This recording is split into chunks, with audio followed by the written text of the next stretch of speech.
Et voilà pourquoi, même s'il n'est pas là, je bénis sa maison au nom de Jésus. Je bénis également son entourage au nom de Jésus. Je bénis également ta présence ce matin en ces lieux au nom de Jésus. Je suis en train de te bénir au nom de Jésus. Je disais que je te bénis au nom de Jésus. Je disais que je reçois la bénédiction de la part de Jésus. Que la grâce du Seigneur soit ton partage ce matin au nom de Jésus. Je ne connais pas ton problème. Je ne connais pas tes difficultés. Mais je connais l'homme qui change les problèmes en solution. Je connais l'homme qui change l'impossible en possible. Je connais l'homme qui change les périls en des femmes qui mettent au monde cette foi.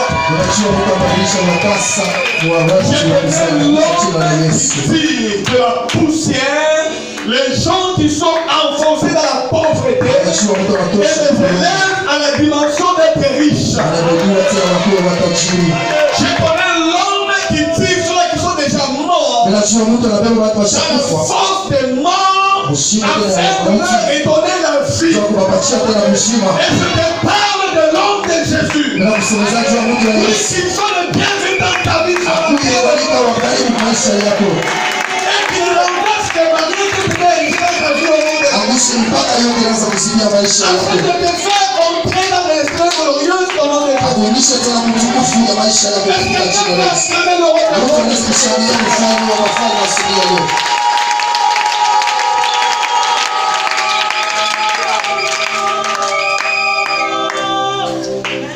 Que Dieu nous bénisse abondamment.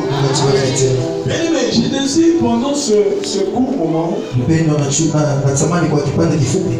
que ton esprit soit disposé. Tu n'es pas venu en ces lieux pour accompagner quelqu'un. Tu n'es pas venu en ces lieux pour être seulement spectateur. Mais je dis que tu sois aussi l'acteur de ce matin. Ça veut dire que l'acteur n'émerge jamais.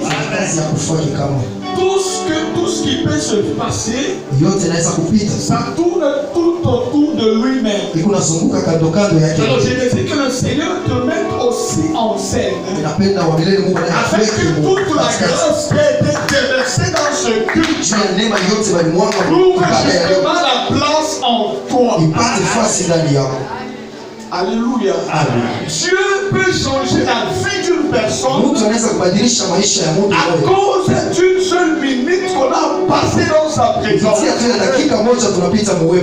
Que Dieu bénisse. Que Dieu bénisse. Donc Dieu peut changer l'histoire de ta vie à cause d'une seule minute. Et la seule minute que tu lui as consacrée en sa présence.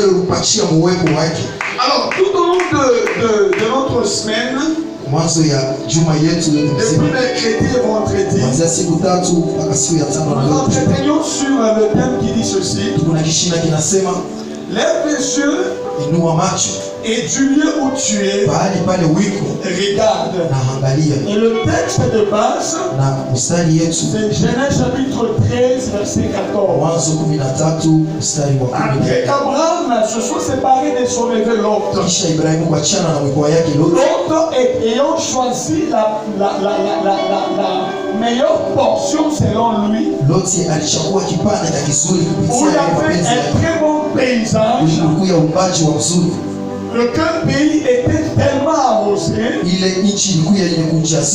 quand l'écrivain est en train de nous parler de ça, il nous donne une certaine image en disant que Sodome et Gomorrhe étaient comme un jardin de l'Éternel. Autrement, c'était comme Éden. Il donne encore une autre image. Il dit que ce pays-là était aussi comme l'Égypte. Parce qu'à l'époque, l'Égypte était une grande puissance. Si partout on pouvait être frappé par la famine, tout le monde recourait vers l'Égypte pour trouver non seulement refuge et même avoir ce de quoi on doit vivre. Alors l'écrivain, en décrivant la vie de Sodome et Gomorrhe, il donne cet aspect-là. Et tout ça pourquoi? C'est parce qu'avec l'autre, il s'est seulement inspiré à ce qui lui frappait aux yeux. Parce que l'autre était le premier à lever les yeux vers la direction de Sodome et Gomorrhe. Et pour ceux qui étaient là, nous avons dit ceci: Sodome et Gomorrhe étaient comme un jardin de l'Éternel, mais en réalité ce n'était pas un jardin de l'Éternel, parce que Sodome et Gomorrhe étaient destinés à la destruction. Et c'est comme ça que nous avons même exhorté une personne parmi nous. Il est aussi vrai que nous pouvons emprunter certains chemins pensant que leur issue nous mène tout droit vers l'excellence. C'est quand nous sommes déjà dans ce chemin que nous nous rendons compte que nous avons fait fausse route. Mais je connais une personne, quand il te dit engage-toi dans cette direction, c'est parce que cette personne-là, elle est d'abord la première à pouvoir passer par là. Amen. Amen. Si Dieu te dit tu ne mourras pas, c'est parce qu'il a testé même la dose de la maladie, même les microbes. Il se dit quoi? Ce microbe ne peut rien te faire. Et c'est pourquoi je proclame encore ce matin que le Seigneur t'éclaire dans le chemin où les gens prennent. Et Dieu nous bénisse. Alors, après qu'ils se sont séparés avec son neveu, c'est comme ça que Dieu va venir. Il va maintenant dire à Abraham qu'il prenait la direction. Abraham qui prenait la direction vers une autre destinée où il n'y avait pas quelque chose de glorieux apparemment. Il y avait plein de sécheresse. Mais Dieu vient et lui dit: Abraham, lève les yeux et du lieu où tu es, regarde le nord, le sud, l'est et l'ouest. Il dit quoi? Moi l'Éternel, je te donne toute cette partie en possession. Non seulement ça t'appartient, et même ta postérité aussi posséderont cette partie. Et qu'est-ce que Dieu va ajouter par là? Parce qu'à ce temps-là, Abraham était déjà avancé en âge. Il avait déjà dépassé 75 ans. Mais Dieu lui parle d'une postérité qui sera abondante à tel point que si les hommes sont capables de compter le sable de la terre ou de compter la poussière de la terre, ils compteront également la postérité d'Abraham. Écoutez, celui qui voit mieux, c'est Dieu. Même si tu as été brillant à l'école, même si tu as eu à distinguer dans toutes les facultés du monde, écoute, tu n'as qu'une petite portion de l'intelligence. Alors que le Dieu que nous servons, c'est lui qui est omniscient. Donc toute la connaissance, nous la puissons en Dieu. Alléluia. Alléluia. nous la puisons en Dieu. Écoutez, même si tu es un prédicateur qui révèle beaucoup de mystères, même si tu es un prophète qui découvre beaucoup de choses, mais l'omniscience appartient à Dieu. Donc Dieu connaît toutes les choses dans sa profondeur, dans son hauteur, dans sa longueur, ainsi que dans sa largeur. Et quand Dieu a dit à Abraham, je te donne toute cette partie, eh bien Dieu lui avait déjà tout donné. Là où l'autre est parti, ce n'était pas un lieu qui lui a été donné. C'était un territoire d'autrui. Et au finish, vous lisez Genèse 19, vous allez vous rendre compte que cette ville était détruite. Alléluia. Alléluia. Il n'y a pas de succès sans Jésus. Il n'y a pas de bonheur sans Jésus. Il n'y a pas de bonheur sans Jésus. Il n'y a pas de gloire sans Jésus. Si vous êtes avec Jésus aujourd'hui, vous allez régner avec lui sur la terre et également au ciel. Amen. Que Dieu bénisse. Et le vendredi, nous avons eu à toucher un autre aspect. Nous allons parler sur le tabernacle. Dieu va demander à Moïse de monter à la montagne. Moïse est parti à la montagne avec Josué. Arrivé là-bas, il doit se tenir à un lieu un peu inférieur. Après 6 jours, quand toute la montagne était remplie de la gloire de Dieu. Et cette gloire-là, aux yeux des enfants d'Israël, qui étaient restés dans le camp, était semblable à un feu dévorant. Que Dieu bénisse. Et au 6e jour, c'est quand Dieu va l'appeler. Il appelle et Moïse monte encore. Il entre dans la gloire. Il entre dans ce feu dévorant. Que Dieu bénisse. Et quand il est là, Dieu va commencer maintenant à lui parler sur beaucoup de choses. Et la principale de choses, il parle sur la construction du tabernacle. Il lui dit d'aller demander aux enfants d'Israël de lui faire une bonne offrande et une offrande de bon cœur. Et il dit quoi? Lorsqu'ils m'apporteront cette offrande, tu me feras le sanctuaire et j'habiterai parmi vous. Et non seulement ça, tu me construiras le tabernacle selon le modèle que je vais te montrer. Mais maintenant au verset 40, nous sommes en Exode 25. Au verset 40, Dieu maintenant va lui dire ceci: fais selon le modèle qui t'a été montré, le modèle que tu as vu. Donc Moïse à la montagne, il va regarder, il voit le tabernacle. Il devait respecter ce tabernacle-là et aussi faire expression de ça sur la terre. Que Dieu bénisse. Et nous avons parlé sur le tabernacle. Nous avons donné quelques avantages. Où Dieu ne désire pas seulement rester à la montagne en train de parler avec Moïse tête à tête.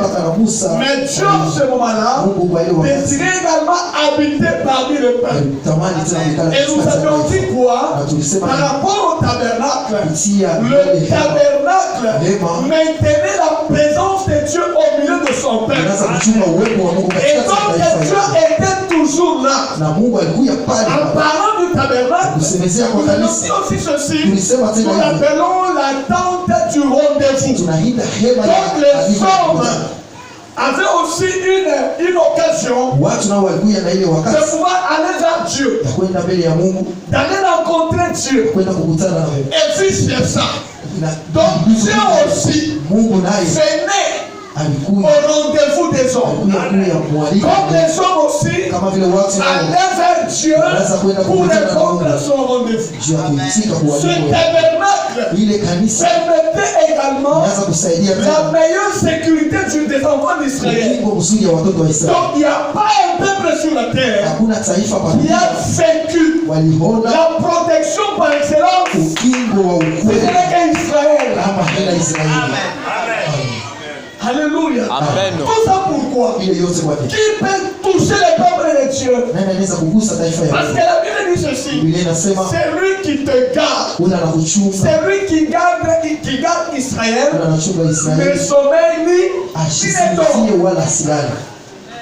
Alléluia. Amen. Un autre élément, toujours par rapport au tabernacle, ça garantissait également toutes les bénédictions de Dieu. Donc tout ce qu'Israël pouvait faire, c'était toujours rentable. Parce que si Dieu bénit les eaux, les eaux vont produire. Et les eaux vont produire l'excellence. Si Dieu bénit la terre va produire et produira l'excellence. Amen. Oui, c'est ainsi. Si Dieu te bénit également, même si tu as une santé médiocre, ta santé est constante. Quelqu'un n'a pas compris. Si Dieu te bénit, même si tu as une finance instable, ta finance sera stable. Si Dieu te bénit, même si tu as un travail compliqué, ton travail sera aussi rentable. Si Dieu te bénit, même si tu as un mariage très compliqué, où il y a toujours des querelles à tout moment, ce mariage-là sera très stable. Et au point que tout le monde viendra vers vous pour poser la question, quel est votre secret? Et vous leur direz, votre secret, c'est Jésus. Amen.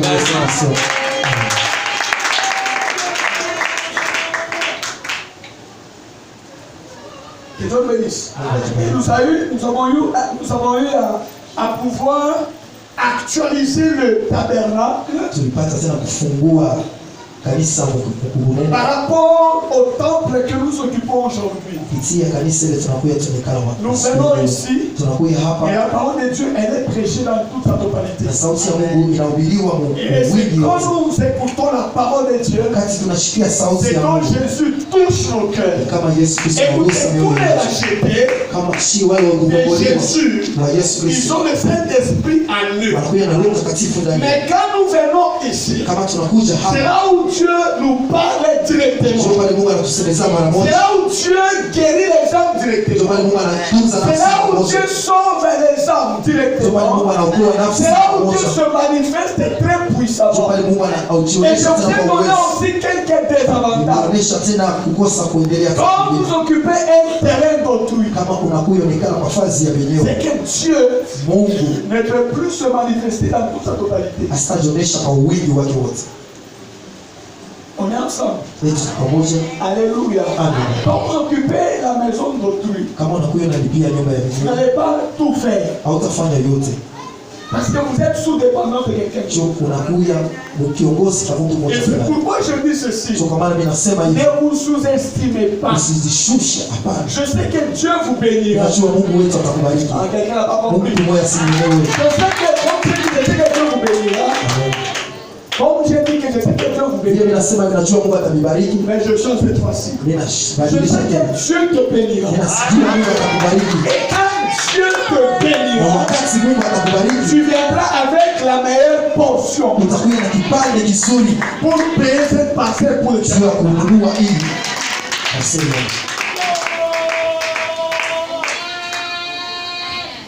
Que Dieu bénisse. Alors aujourd'hui, très rapidement, nous sommes dans Zacharie chapitre 4, verset 6 à 10. Je vais nous lire Zacharie 4, 6 à 10. Zacharie 4, 6 à 10, nous lisons le nom de Jésus. Amen. Alors il reprit eux me dit, c'est ici la parole que l'Éternel adressa à Zorobabel. Ce n'est ni par la puissance, ni par la force, mais c'est par mon esprit, dit l'Éternel des armées. Qui es-tu, grande montagne devant Zorobabel? Tu seras aplani. Il posera la pierre principale au milieu des acclamations. Grâce, grâce pour elle. La parole de l'Éternel me fut adressée en ces mots. Les mains des Zorobabel ont fondé cette maison, et ses mains l'achèveront. Et tu sauras que l'Éternel des armées m'a envoyé vers vous. Car ceux qui méprisaient le jour des fêtes, commencement, se réjouiront en voyant les niveaux dans la main des Zorobabel. Ceux sont les yeux de l'Éternel qui parcourent toute la terre. Amen. Amen. Acclamons la parole de Dieu.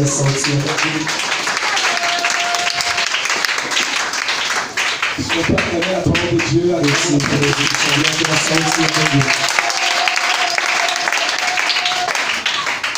que Dieu bénisse. Nous allons terminer avec notre thème. Tu avais demandé à Abraham de lever les yeux et de regarder.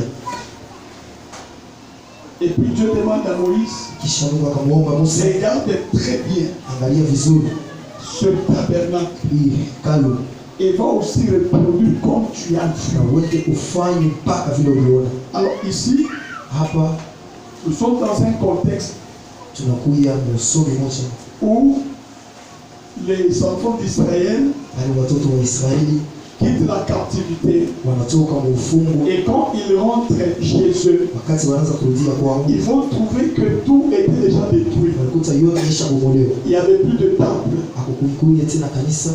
Alors il fallait maintenant commencer les choses.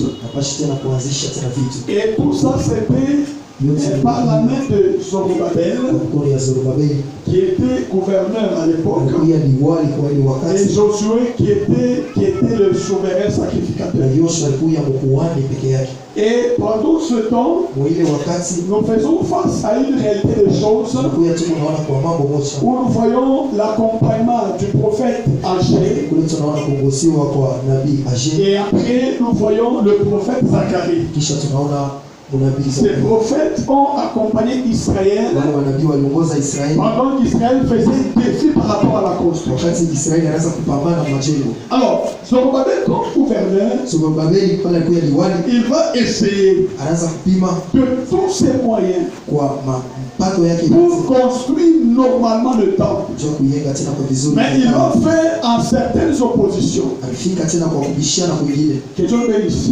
Entre autres, les Samaritains, ils vont se lever pour bloquer cet ouvrage-là. De l'autre côté, nous voyons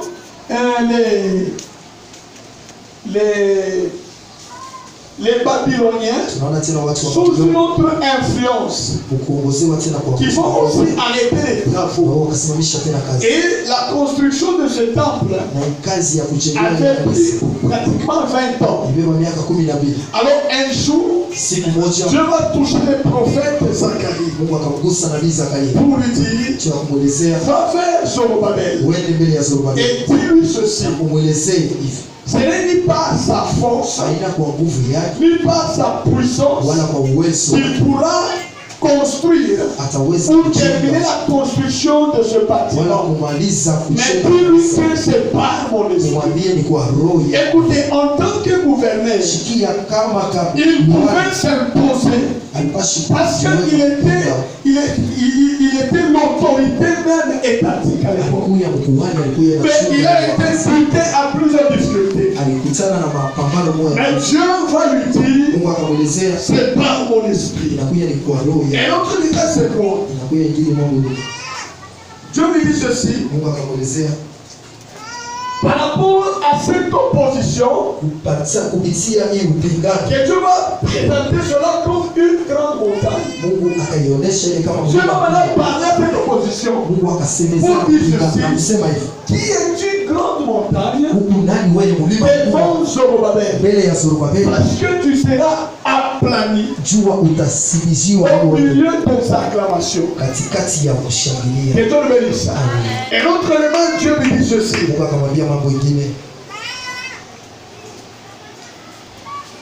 les mains de Zorobabel qui ont commencé à construire ce temple. C'est toujours ces mains qui l'achèveront.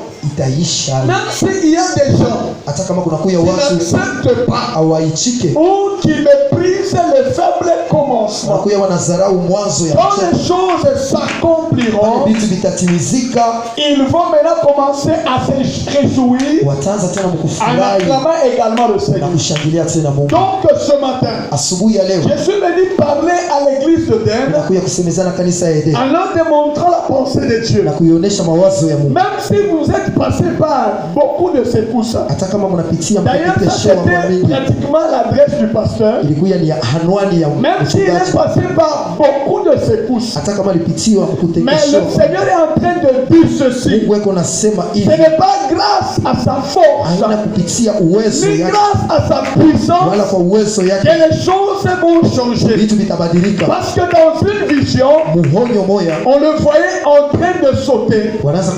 C'est comme s'il quittait un carreau pour aller vers un autre carreau. Et Dieu disait quoi? Dieu était en train de parcourir avec lui. Il est fait sortir d'un niveau vers un autre. C'est pourquoi il a connu beaucoup de difficultés. Alors Dieu dit quoi? Malgré les oppositions, Dieu finira toujours par honorer sa parole. Et c'est pourquoi je parle à l'église d'Éden. Ne comptez pas sur votre force, ne comptez pas sur vos moyens. Mais à partir de maintenant, comptez sur l'Esprit de Dieu. Comptez sur l'Esprit de Dieu. Même ce matin, si tu as un problème qui a perduré dans ta vie, tu as essayé de tous côtés et rien n'a changé. Mais écoutez, là où l'esprit de l'homme est limité, Dieu n'est pas limité. Dieu n'est pas limité. Je disais que Dieu n'est pas limité. Je disais que Dieu n'est pas limité. Je disais que Dieu n'est pas limité. Alors pour la construction de ce temple-là, Dieu de lui-même, qui avait déjà dit au prophète, il y aura la reconstruction du temple.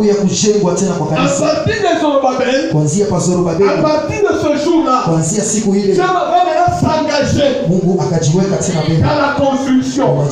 Il dit à Zorobabel, cette fois-ci, c'est par mon esprit. Cette fois-ci, c'est avec mon esprit que tu achèveras la construction. Oui, je le déclare aussi ce matin. Cette fois-ci, c'est avec l'esprit de Dieu. C'est avec l'esprit de Dieu. C'est avec l'esprit de Dieu que les choses vont changer totalement. Que les choses vont changer totalement. Que les choses vont changer totalement. J'ai pris Dieu pour vous. Quelle onction qui est le symbole du Saint-Esprit. Oui, pour toute l'église. Afin que là où il y avait des blocages, ces choses commencent à tomber de soi. Apparemment, il y a des gens qui sont en train de somnoler là. Que Dieu te bénisse. Ça, c'est ton adresse. Quand je parle de l'adresse, je parle de ce que Dieu dit pour toi. Je parle de ce que Dieu a prévu pour toi. Ça, c'est ton adresse. Alléluia. Alléluia. L'onction, c'est quoi? L'onction, c'est quoi? L'onction, c'est la capacité que Dieu accorde à une personne de pouvoir accomplir une certaine tâche de Dieu. Parce que sans onction, tu ne peux pas accomplir la tâche de Dieu. Tu ne peux pas œuvrer pour Dieu. Parce qu'il y a des gens aujourd'hui qui servent le Seigneur non pas à la manière de Dieu, mais à leur propre manière. Et c'est pourquoi plusieurs sont de ceux-là qui servent Dieu mais sans Dieu. Wanatumikia Mungu bila Mungu.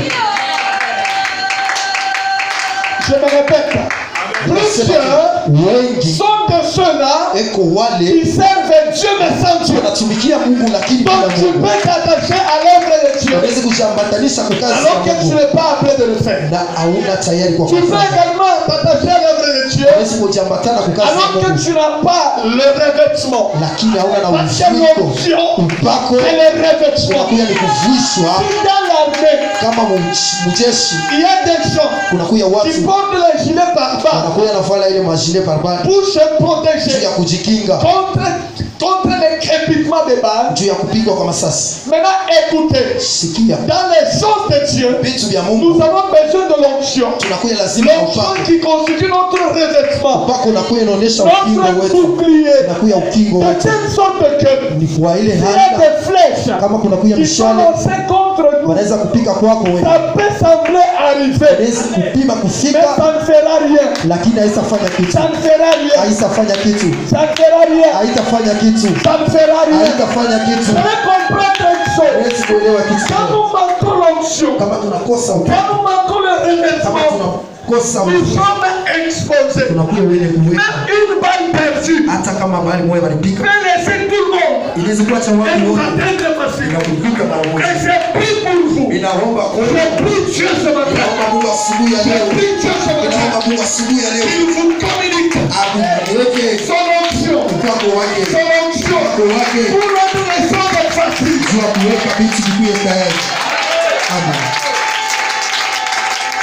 Oh, j'ai pris pour vous que Dieu s'engage maintenant dans ce que vous faites. Il s'engage à lui-même. On n'a pas besoin de quelqu'un d'autre. On n'a pas besoin de nos parents. On n'a pas besoin de nos connaissances. On a besoin de Dieu. On a besoin de Dieu. On a besoin de Dieu. Écoutez, les parents à un certain niveau, ils seront limités. Nos connaissances à un certain niveau, elles seront limitées. Écoutez, quelqu'un peut être une autorité dans notre commune. Mais quand il franchit notre commune, son autorité reste là-bas. Et c'est vraiment besoin de Dieu. Quelqu'un lui-même s'engage dans cette démarche pour que nous puissions récupérer ce terrain. Je le déclare au nom de Jésus. Je le déclare au nom de Jésus. Je le déclare au nom de Jésus. Je le déclare au nom de Jésus. Ecclésiaste nous dit ceci. Que lui ne manque point sur ta tête. Je désire ce matin que l'onction, que l'onction qui est en train de couler sur l'homme de Dieu, que Dieu a établi en Seigneur, que cette onction-là commence de part et d'autre à toucher vos vies. A touché vos vies. A touché vos vies. A touché vos vies. Les carrosses a été canta. A touché vos vies. Je parle de vos vies. De l'onction. Que l'Esprit de Dieu. Que l'Esprit de Dieu commence à toucher vos vies. À toucher vos vies. À influencer vos temps. Et les gens qui se prennent beaucoup. Qu'est-ce qu'ils disent? C'est comme si j'ai une malchance. Même si on doit engager beaucoup de gens. C'est quand moi je me présente là-bas, c'est quand on dit qu'on a arrêté de recruter les gens.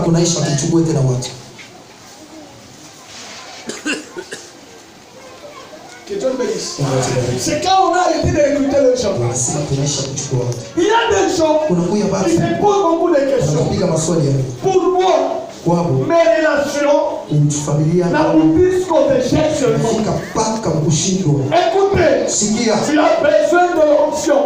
C'est l'onction qui brise les joues. C'est l'onction qui nous ouvre les portes. L'onction qui nous ouvre les Je voulais que cette adresse aille tout droit vers ta vie au nom de Jésus. Aille tout droit vers ta vie au nom de Jésus. Que les jours ne commencent à tomber maintenant au nom de Jésus. Que tu sois réellement libre au nom de Jésus. On va acclamer le Seigneur.